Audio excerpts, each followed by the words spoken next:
et nous accueillons sur ce plateau Gerlof Yokota. Vous êtes président de l'Association nationale des cadres territoriaux de la sécurité, c'est-à-dire les polices municipales.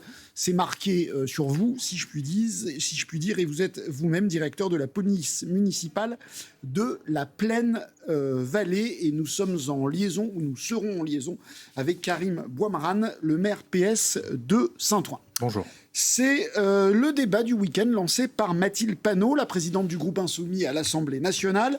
Nous désarmerons les polices municipales si elles sont armées et nous supprimerons les caméras de vidéosurveillance si des maires, la France Insoumise, sont élus lors des prochaines municipales, tollés à droite. Et même à gauche, ça ne passe pas tellement. Sujet Alice Bouton. Élargir les droits et les compétences des agents municipaux. Voici l'idée centrale du projet de loi de François-Noël Buffet. Les maires pourraient autoriser les policiers à délivrer des amendes pour des comportements jugés inacceptables, comme l'usage de stupéfiants, des rodéos urbains ou des squats. Autre mesure souhaitée par le gouvernement, la possibilité d'inspecter les voitures pour saisir des objets qui sembleraient dangereux, comme les couteaux et les cutters. Les 28 000 fonctionnaires pourraient aussi accéder plus librement à des fichiers de renseignement, comme celui des cartes grises ou des assurances automobiles. Un gain de temps très précieux pour ces policiers de la banlieue lyonnaise. Aujourd'hui, ils ne sont pas habilités à vérifier la validité d'un permis de conduire. On a procédé une fois au contrôle d'un conducteur d'un scooter dans un quartier sensible.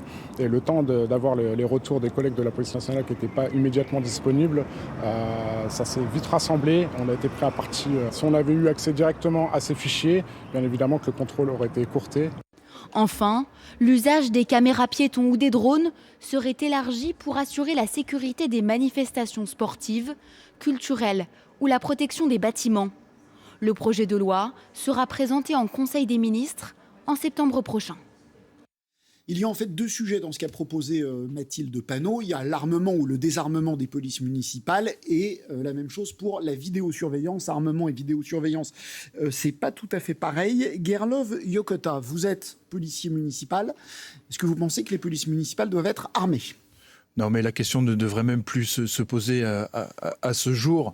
Bon, Mathilde Panot et les filles, on les connaît. Hein. Le contraire, s'ils avaient annoncé le contraire, là, ça aurait été étonnant. Ils sont effectivement aujourd'hui dans une démarche exclusivement préventive. Et la prévention, c'est extrêmement important. Et les polices municipales participent à toutes ces opérations de prévention. Maintenant, la prévention sans la répression n'est rien, et le contraire également. Donc, à ce jour, les polices municipales sont extrêmement engagées sur le terrain. Elles font chaque jour preuve de leur efficacité. Elles font chaque jour preuve de leur présence sur le terrain et de la manière dont les administrés le perçoivent. On peut être présent sans être armé. Après tout, quand ils disent être armé, ça, c'est le rôle de la police nationale. Il peut y avoir une police municipale, mais pas forcément armée. Est-ce que c'est un argument ?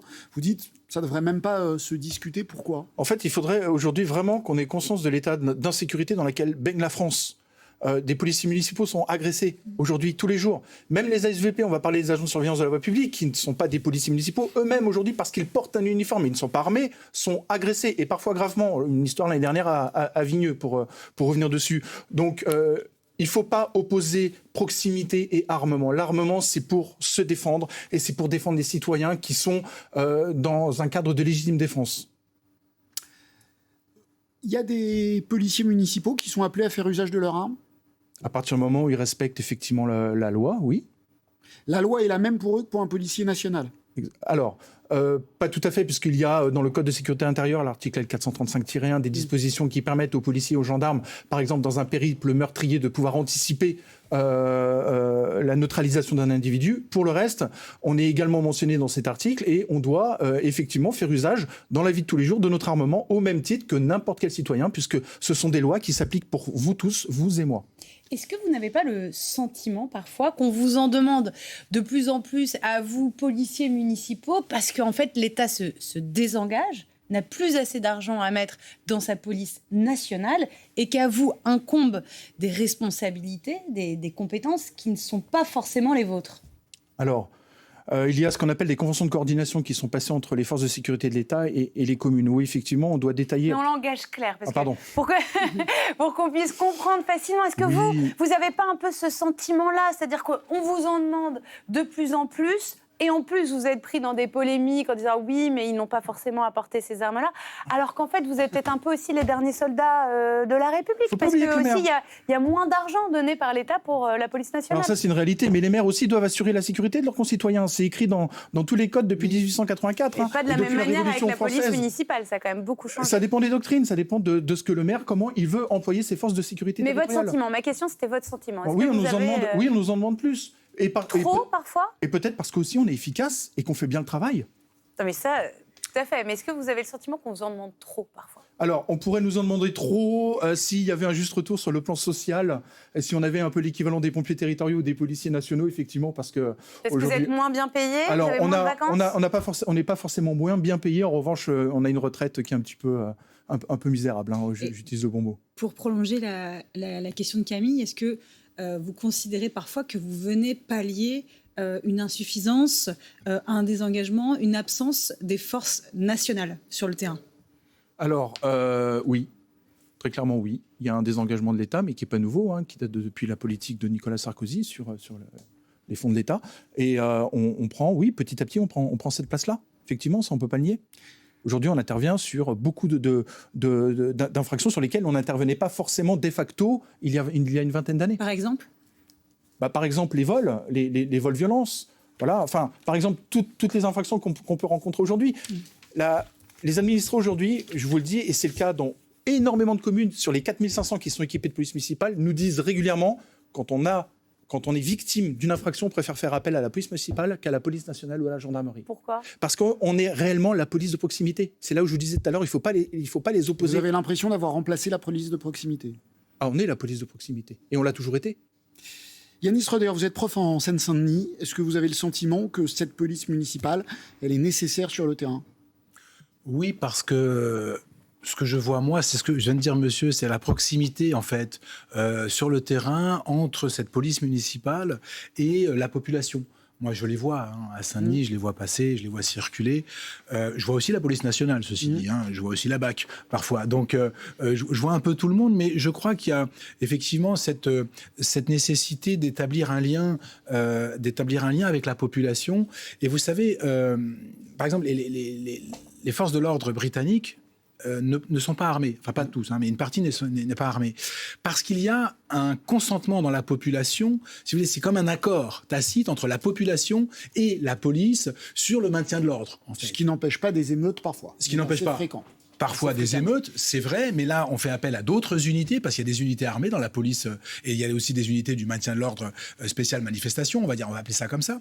Et donc, en fait, je crois que la police municipale, elle peut participer également à créer un habitus. Mais faut-il l'armer ? Parce que monsieur dit proximité et armement, on oppose souvent la police de proximité qui ne serait pas armée à une police nationale qui serait plus répressive. Qu'est-ce que vous en pensez ? Est-ce qu'il a raison de dire que proximité n'est pas forcément antagonique ? Il me semble que toutes les polices municipales ne sont pas armées.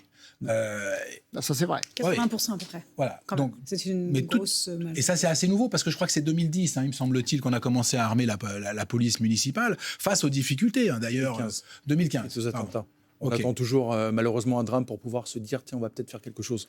Donc, on a commencé à armer la police municipale, et ça, effectivement, ça tend à se généraliser, puisque 80%, c'est presque généralisé, avec l'idée qu'on allait peut-être être plus dissuasif. Est-ce que c'est plus dissuasif ? Moi, j'en suis pas nécessairement convaincu. En même temps, il faut aussi que ces policiers soient protégés. Alors, il y a d'autres manières de se protéger que les armes létales, hein. Il y a les tasers, etc. Donc, voilà, c'est un débat qui mérite d'être posé, je crois, quand on parle de police municipale. Mais ce que je veux dire aussi sur ce qu'a dit Mathilde Panot, c'est que le message envoyé à la population qui aujourd'hui, où on sait très bien qu'il y a un sentiment d'insécurité, que cette insécurité soit réelle ou pas, peu importe, il y a un sentiment d'insécurité qui est partagé par une grande partie de la population, en tout cas, voilà, cette impression. Et quand vous êtes personnel politique et que vous envoyez un message en disant on va désarmer la police, quelle qu'elle soit, bon là c'est la police municipale, je suis pas sûr que vous envoyez un message qui va rassurer la population en fait. Alors là où vous avez raison, c'est sur ce que pense l'opinion publique. Il y a eu un sondage CSA pour le JDD qui dit que 66% des Français estiment qu'il faut systématiser le port d'armes pour les policiers municipaux, progression de 7% en un an. Donc ce sentiment dont vous parlez progresse dans l'opinion publique. Camille, on a vu les réactions aujourd'hui. Ça montre, c'est vrai, un changement, les réactions politiques. Ça montre un changement quand même assez radical, y compris et surtout à gauche. Oui, surtout à gauche, parce que Olivier Faure, le patron du Parti socialiste, a réagi très vivement à la proposition de Mathilde Panot. Peut-être que, d'ailleurs, on peut l'écouter, et comme ça, on en parle juste après. Jamais, en fait, je n'accepterai sur une liste des gens qui... je ne me mettrai pas derrière un maire insoumis qui annoncerait qu'il va supprimer la vidéoprotection ou qu'il va supprimer l'armement des policiers. Ça n'a aucun sens. Comment peut-on même l'imaginer ? Donc, bien sûr que ce n'est pas possible et il n'y aura aucun socialiste qui aura dans son programme ou dans le programme qu'il avance pour les prochaines élections municipales la fin de toute forme de vidéoprotection. Je le répète, la vidéoprotection, c'est souvent une façon, y compris, de solutionner un certain nombre d'enquêtes. Ce serait une erreur et même une aberration. En fait, il y a 2 points dans ce que dit Olivier Faure. Il y a l'armement ou désarmement de la police et la vidéosurveillance. Désarmer la police, c'est ce que vous disiez, Yannick Roder, et surtout au moment où on approche des élections municipales. C'est-à-dire que le Parti socialiste ne peut pas du tout envoyer ce message à son électorat qui vont aller jusqu'à désarmer la police.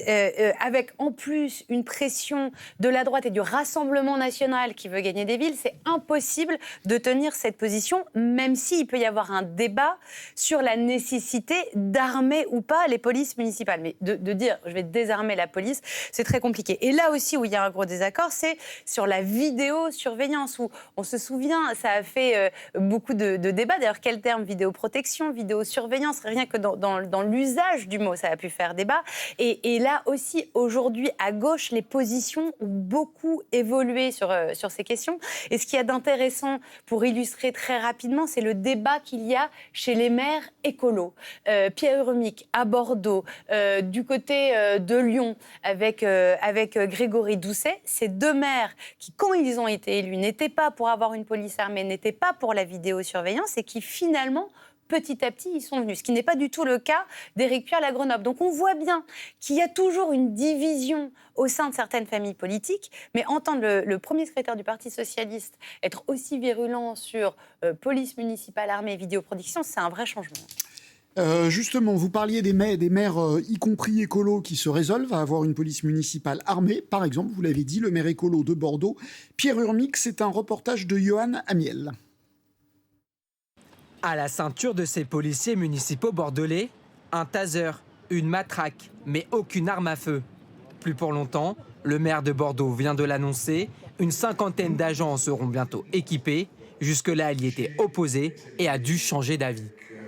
Il faut que la police municipale à Bordeaux s'adapte le plus possible au nouveau contexte qui nous est, hélas, imposé par une aggravation d'un certain nombre d'actes de délinquance de plus en plus violents. Bordeaux rejoint les quelques 2600 communes qui ont fait le choix d'armer leur police municipale. Aujourd'hui, 58% des policiers municipaux portent une arme à feu. Mais certaines communes reculent face aux contraintes que cela représente. À la différence des policiers nationaux, les policiers municipaux ne rentrent pas chez eux avec cet armement, ils le stockent au sein du poste de police municipale. Par ailleurs, il faut pouvoir former ces policiers. En plus du port d'armes à feu, le ministre de l'Intérieur souhaite élargir les compétences de ses agents, comme contrôler les identités ou fouiller l'intérieur des véhicules. Mathilde Sirot, vous vouliez intervenir. Non, mais c'est vrai que cette sortie de Mathilde Panot, elle est quand même assez surprenante dans la mesure où on en discutait. Même dans l'électorat de la France insoumise, l'une des préoccupations principales pour les élections municipales à venir, c'est la question de la sécurité. C'est vraiment le thème numéro 1. Donc là, on a l'impression quand même qu'ils se mettent un peu une balle dans le pied. Alors pourquoi le font-ils ? Eh bien, là, on voit bien que ça a créé beaucoup de débats à gauche. Donc ça a l'intérêt de cliver et de se détacher des autres forces de gauche qui prennent de facto leur distance. Après, ça a longtemps été quand même Une élue socialiste me l'a dit avec moins de diplomatie que vous. Excusez-moi. Non, mais je vous félicite. Elle m'a dit, encore une fois, ils veulent montrer que les seuls à défendre les banlieues, c'est eux et les filles, et que la police tue. Voilà, ils ont décidé la police tue, et ils veulent montrer qu'ils désarment la police, y compris municipale, pour montrer les seuls à vous défendre, quoi qu'il arrive, c'est nous, et les socialistes ne vous défendront pas. Oui, et de rester en fait sur une position qui a toujours été celle de la gauche, d'être comme ça, par principe, au départ, opposé au fait d'armer à la police municipale. Ça fait un certain temps, François Rebsamen, Gérard Collomb, confronté à la réalité. Vous l'avez dit, il y a plein d'élus qui ont changé d'avis et qui, finalement, idéologie versus réalité, ont changé leur fusil d'épaule, si je puis dire. Mais là, on voit bien que c'est une stratégie délibérée et ça vient de clivage et d'opposition au sein de la gauche. Et ça vient aussi d'une députée, mais qui n'est pas forcément aussi confrontée à ces réalités-là au quotidien. Ça paraît quand même assez déconnecté. Sont élus de banlieues populaires. Mais justement, c'est dans les quartiers populaires aussi où on a besoin de protection, on a besoin de sécurité. Oui, c'est là un peu la contradiction. C'est là un peu la contradiction, c'est-à-dire on va vous protéger les banlieues, on va désarmer les policiers, alors que les gens en banlieue ils demandent de la sécurité, et donc les milieux populaires ils demandent de la sécurité. Ce sont les premières victimes de l'insécurité. Exactement. Karim Bouanran, vous êtes maire socialiste de Saint-Denis. Yanis Renner dit les milieux populaires demandent de la sécurité. Vous confirmez ? Oui, je confirme. Bonsoir, Gilles Bretagne. Bouamran, Gilles, s'il vous plaît. Bouamran.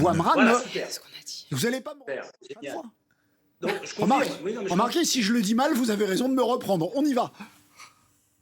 Donc les milieux populaires demandent de la sécurité. Mais bien sûr, on l'a vu dans une ville comme la nôtre. On a pu démanteler 90% des points de deal grâce à une collaboration entre la police municipale et la police nationale. Et comme vous l'évoquez dans votre débat, les premières victimes collatérales de l'insécurité, c'est souvent les classes moyennes et les classes populaires. C'est la raison pour laquelle la prise de position de Mme Panot est totalement hors sol. Et là, pour le coup, il y a un véritable clivage politique au sein de la gauche. On sait que la gauche, une bonne partie de la gauche s'est rassemblée la semaine dernière pour discuter politique. Là, aujourd'hui, il faut savoir, est-ce qu'on accepte de rompre avec cette idéologie des années 80 qui consiste à se dire la police municipale ne peut pas être armée. Donc la police municipale doit être armée, il doit y avoir de la vidéosurveillance. Dans une ville comme la nôtre, 80% des taux d'élucidation grâce à la police municipale ont été faits grâce à la vidéosurveillance. On a 500 caméras dans les espaces publics, 500 caméras dans les espaces privés. La vraie question qui doit se poser, c'est comment on les finance.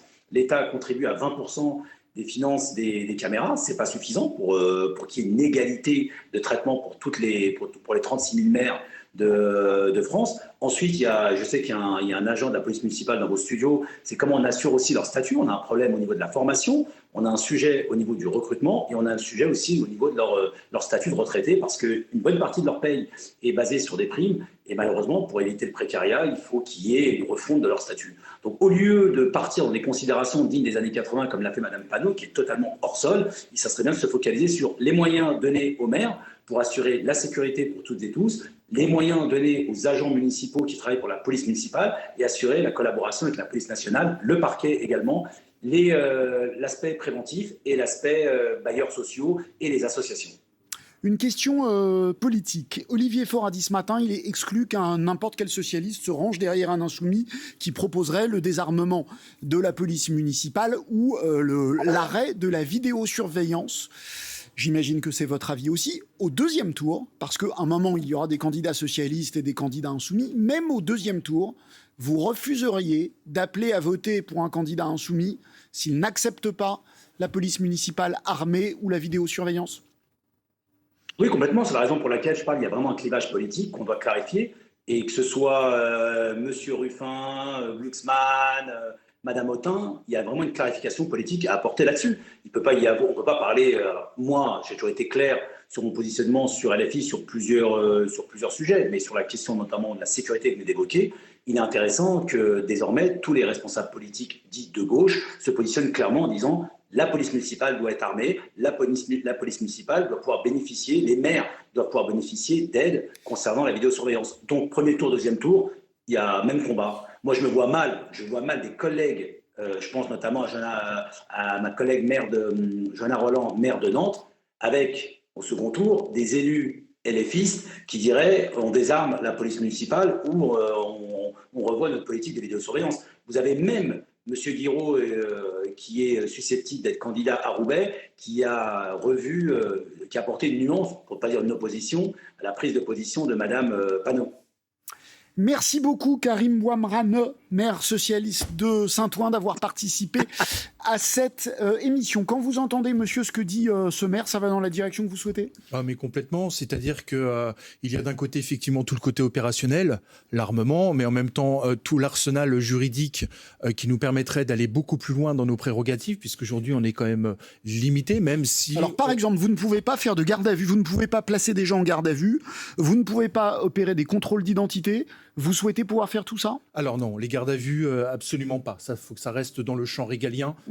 Faut que ça reste à l'État. En revanche, des contrôles d'identité, oui. Pourquoi pas, dans certaines situations qui l'exigent, à partir du moment où il y a un trouble à l'ordre public, qui peut être manifeste, on souhaite pouvoir effectivement faire ouvrir les coffres, on souhaite pouvoir avoir accès à certains fichiers, parce qu'aujourd'hui on est extrêmement limité, et quand on fait des contrôles, et si on a affaire à une personne qui est recherchée par l'autorité, qui est dangereuse, eh bien on ne le sait pas. Et donc, on met forcément l'équipage en danger. Donc oui, pouvoir verbaliser les amendes forfaitaires délictuelles, puisque ce n'est pas le cas aujourd'hui. C'est quoi les amendes en français, les amendes forfaitaires ? Alors, c'est-à-dire qu'il y a aujourd'hui, un vol, c'est un délit. Mais à partir du moment où vous volez en deçà d'un certain montant, vous pouvez couper d'une amende, ce qu'on appelle une amende forfaitaire délictuelle. Et seule aujourd'hui la police nationale, sauf l'AFD outrage sexiste aggravé. Mais pardon, mais vous voyez bien quand vous dressez la liste des nouvelles compétences que vous souhaiteriez avoir, finalement, ça va être quoi la différence entre la police municipale et la police nationale ? On ne se pose pas cette question de cette manière. On peut se la poser quand même. Vous pouvez vous la poser. Nous, ce qu'on voit, vous savez, on ne fait pas ce métier par hasard. On aime les gens, on aime notre population. Et nous, ce qu'on veut, c'est pouvoir apporter une réponse à la population qui est vraiment demandeur aujourd'hui. Yanis Roder, après il nous restera 2 minutes pour faire de la politique, parce que cette déclaration d'Olivier Faure, vous l'avez dit, est assez importante. Eh bien justement, je voulais parler de politique, et ce que dit Karim Bouamrane me conforte dans ce que je voulais avancer, c'est-à-dire qu'il y a aussi là l'opportunité, et je pense que c'est aussi l'opportunité qu'a saisi Olivier Faure, pour le Parti socialiste de reprendre une position forte sur les questions régaliennes, parce qu'il y a quand même une question à gauche qui se pose, avec un discours qui semble pour une partie de la gauche, écologistes, LFI, etc., à la population, à l'opinion publique en général, assez laxiste sur ces questions-là, assez ouverte, assez soft.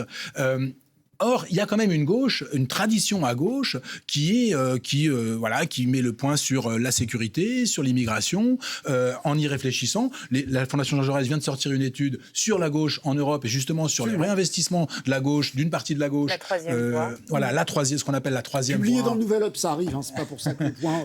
c'est pas bien. Voilà, publié dans le Nouvel Obs, mais peu importe, justement sur cette troisième voie à gauche qui dit, voilà, réinvestissons le régalien, n'ayons pas peur d'assurer la sécurité des classes populaires.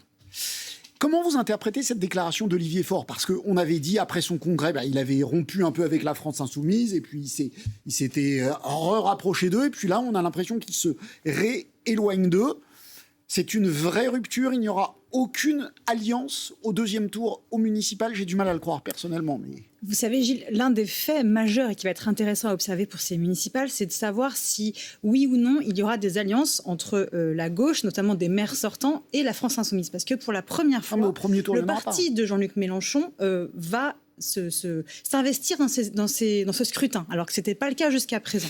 Et donc vous avez plein de maires sortants, notamment des maires socialistes dans des grandes villes, qui voient ces candidats potentiellement, ces listes insoumises se créer avec beaucoup de Johanna familiarité. Roland à Nantes, le maire de Montpellier surtout, voilà, vous les connaissez. La maire de Rennes. Et donc ce qui va se passer, c'est que probablement que les forces de gauche se présenteront de manière indépendante dans un premier tour.